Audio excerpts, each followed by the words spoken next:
Good morning Davao. Andito na naman kami sa downtown. O ano to? Kasama ko si Tita Vance. Dito tayo sasakay.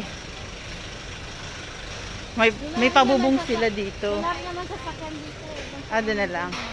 Yan ang itsura ngayon ng downtown. Yan sila.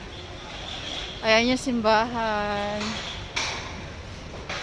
Medyo maingay kasi may ginagawa sila. Ayan, para sa Christmas. Ako, mukhang sarado dito, no?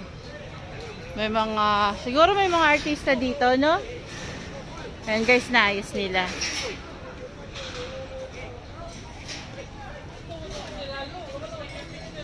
Ayan. Oh, naka.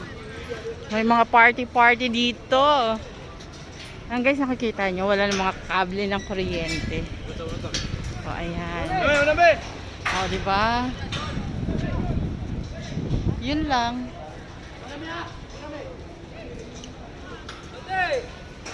Wala silang ano. O, busy. Busy sila talaga guys. Ayan. Sama namin kayo dito. Sige na guys. Bye.